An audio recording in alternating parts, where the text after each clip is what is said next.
Praise the lord. మన ప్రభువును రక్షకుడైన యేసుక్రీస్తు పరిశుద్ధమైన నామమున మీకు అందరికి వందనాలు. ప్రియమైన వారులారా, బాగున్నారా? ప్రభు యేసుక్రీస్తు మహాకృపను బట్టి మేమందరూ బాగున్నాం, మీరు కూడా బాగున్నారని నేను విశ్వసిస్తున్నాను.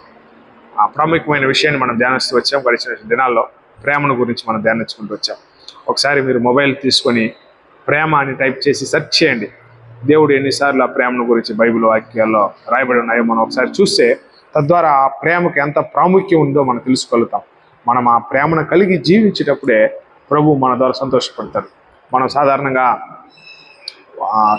ఆదివారం అయితేనేమి, ఇంకా మన ప్రార్థనకు వెళ్ళినప్పుడు అయితేనేమి, ఇంకా అనేక ప్రాంతాలు మనం చూస్తున్నాం, అనేక విధాలుగా మనం చూస్తున్నాం. చివరి అంత్య ఆశీర్వాదం ఇస్తూ ఉంటారు. అందులో మనకు లేఖనాల్లో మనం చూసినట్లయితే పౌలు గారు తన పత్రికల్లో కూడా రాస్తూ ఉంటారు.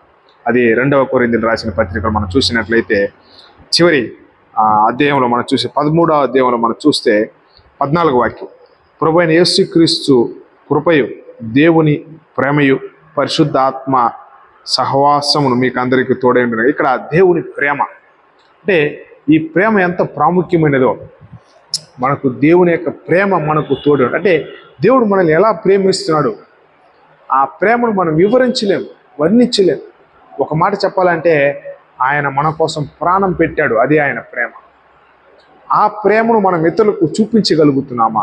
మన తోటి వారికి, మన స్నేహితులకు, అంటే యేసు ప్రభుని ఎరగని వారికి మనం చూపించగలుగుతున్నామా అన్నదే ఒక పెద్ద ప్రశ్నార్థం. ప్రియమైన సహోదరుడు, సహోదరి, నీ జీవితంలో ఆ ప్రేమ కలిగి ఉండడానికి ప్రయాసపడాలి. చెప్తూ వచ్చాను, ప్రయాసపడాలి. నేను కూడా ప్రయాసపడుతున్నాను, సంపూర్ణంగా ఇంకా లేదు, ప్రయాసపడాలి. అదే ఈ మాట మన జీవితంలో మనం చెప్పడానికి ముందుకు అంటే ప్రేమ కలిగి ఉండాలని ప్రయాసపడుతున్నాం అనేటువంటి విషయం. వాగ్దానాలు స్వతంత్రించుకోవడానికి, మన యొక్క అవసరతలకు అనేక రకాలుగా మనం ప్రయాసపడుతూ ఉంటాం. చెప్తూ వచ్చాను ఇంత ముందుగా, దేనికోసం మనం ప్రయాసపడతాం. అందులో భాగంగా మనం ప్రేమ కలిగి ఉండడానికి యేసు ప్రభు మనకు ప్రేమను చూపిస్తున్నాడు. ఆ ప్రేమ మనం కూడా ఇతరులకు చూపించాలి. ప్రియమైన సహోదరుడా, సహోదరి, అలాగే మనం జీవించడానికి మనం ఈరోజు దేవునితో ఒక ఒడంబడిక చేసుకుని ముందుకు సాగుదామా? ప్రియ పరలోకపు తండ్రి యేసయ్య, నీకు స్తోత్రాలు ప్రభా. యుద్ధముడైన తండ్రి, వాక్యం ప్రకారంగా ప్రభా, దేవుని యొక్క ప్రేమ, నీ యొక్క ప్రేమ మాకు తోడుగా ఉండునుగా. కానీ తండ్రి ప్రభా, మేము అనుదినము ప్రార్థనలో, అనుదినం వాక్యములు, అనుదినము తండ్రి ప్రభా సంఘంలో కలుసుకున్నప్పుడు, కూడికల్లో కలుసుకున్నప్పుడు ఈ మాట మేము ఉచ్చరిస్తున్నాం. అయితే నాయన తండ్రి, ఆ ప్రేమను మేము అనుభవిస్తున్నాం.